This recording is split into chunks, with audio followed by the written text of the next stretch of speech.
Good evening. My name is Alexander Hagan. I'm the CEO of a small, medium-sized tech firm in Silicon Valley. Tonight I'd like to speak to you about the potential candidacy of Hillary Clinton in 2016 and why we must demand full accounting for what happened in Libya, not just in Benghazi, but the entire war, before you should allow yourself or any of your friends to support her or contribute to her candidacy. Hillary Clinton is likely to run for the presidency in 2016. It is critical that all people seek other candidates to run for the nominee of the Democratic Party. The statements I'm about to make, if they come out after the Democratic nomination, could be used to easily propel a Republican or independent nominee into the White House, should you be a Democrat. Elizabeth Warren, Bernie Sanders, and Jerry Brown all would not be tarnished by having overseen a disastrous military campaign that has resulted in the near destruction of the nation of Libya, along with what may have been the unnecessary deaths of tens of thousands. Until she provides a full accounting for what has occurred in Libya, which she took credit for, and Obama has congratulated her on. He stated, without Hillary Clinton, the success in Libya would have not been possible. I ask you to tell all your friends not to contribute to her, but to contribute to other candidates, whether Elizabeth Warren, Bernie Sanders, Jerry Brown, or others. Demand a full accounting for the tens of thousands of deaths, tortures, and hundreds of thousands of displaced persons and refugees, as well as a flooding of Africa with heavily armed extremists as a direct result of the decision Hillary Clinton made in accelerating the mission in Libya from one of seeking a diplomatic solution to some protests that had broken out into a full-scale attack on the nation by NATO. Without Hillary Clinton's hawkish insistence on a military attack on Libya, Libya would be quite a different place today. Libya has been turned from a very peaceful and very controlled society into a lawless land. Murder rates previously well below the rate in the United States now vastly exceed the United States. The region is awash in weapons due to the rapid destruction of the Libyan Armed Forces by NATO. Clinton is famous for a number of statements, such as she said this in Egypt, the Libyan military did not stand with the Libyan people. Now Libya has no army. And then, of course, her most famous statement, which I cannot but play for you. So, I mean, that is the land of unconfirmed reports. Yes, we came, we saw, he died. Did it have anything to do with your visit? No, oh, I'm sure it did. So that is, of course, the most egregious statement she made that I know of.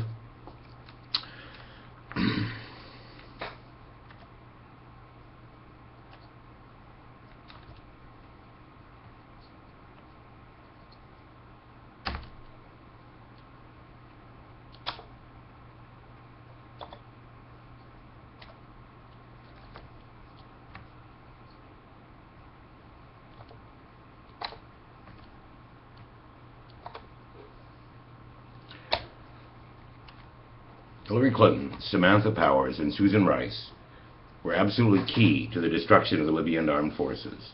This led to turning Libya not into a failed state, but a zombie state, decapitated, both literally and figuratively.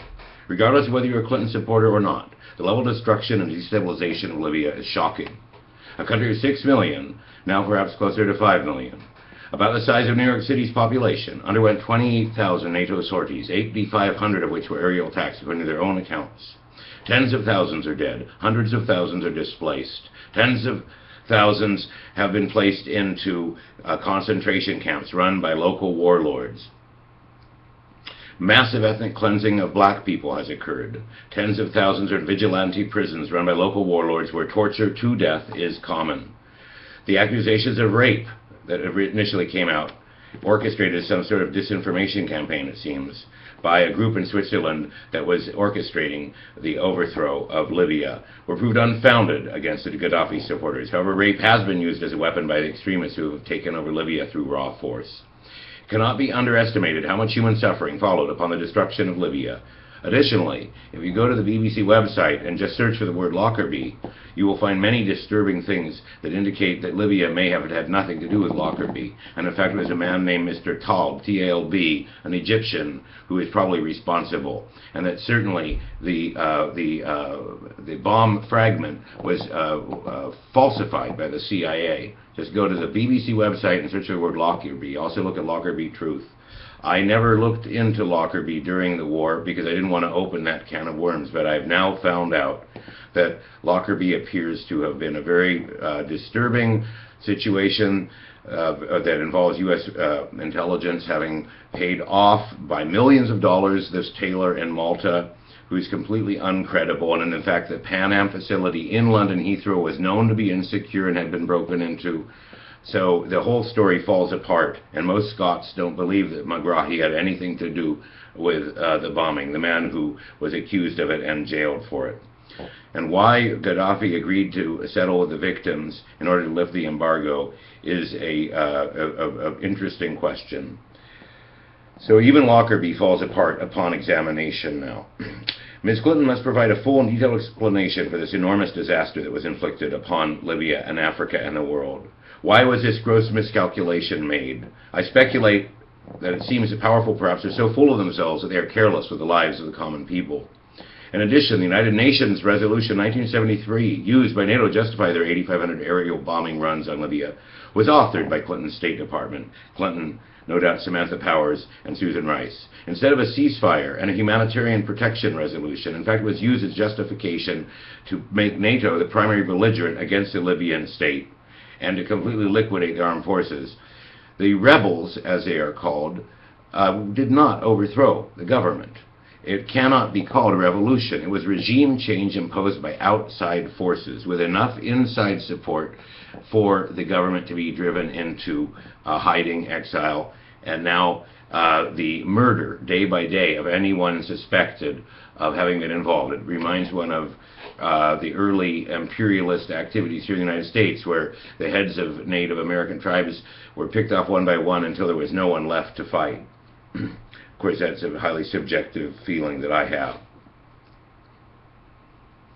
The city of Sirte was heavily bombed by NATO, including hospitals and apartment buildings, even after it was clear the entire Libyan military had been mortally shattered by NATO.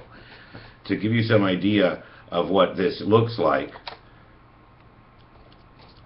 you simply can Google something along the lines of the destruction of Sirte photos. It is unbelievable what was done to the city of Sirte after the loyalists were already militarily defeated. This all done under the order of Hillary Rodham Clinton. Hillary Clinton must face those who truly know what damage she did to Libya. Only if she faces the families of the loyalists killed in Libya, who are allowed to cross-examine her, could we conceive of preventing her to sit in the highest office in the land. Many people leave the presidency stained with blood, unfortunately. But how low as a people should we stoop to elect someone in this office covered in blood entering it? Is she willing to live by the standards she has proclaimed for others? It was Clinton herself who said all should be welcome to participate in the rebuilding of Libya who did not have blood on their hands. Well, she has plenty of blood on her hands as far as I can reckon. In conclusion, let me say that it is crystal clear to me that Clinton was not ever interested in diplomacy with Libya. Neither she nor Obama would bother with meeting with the Libyans. Gaddafi had to go, she said.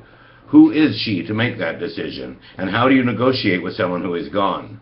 No, peace was never countenanced. It was to be war. Even to this day, many decent law-abiding Libyans have false charges filed against them via Interpol, making mockery of international police work. A Libyan television commentator still has an international warrant for embezzling state funds, which she did not do, and there is no evidence to support.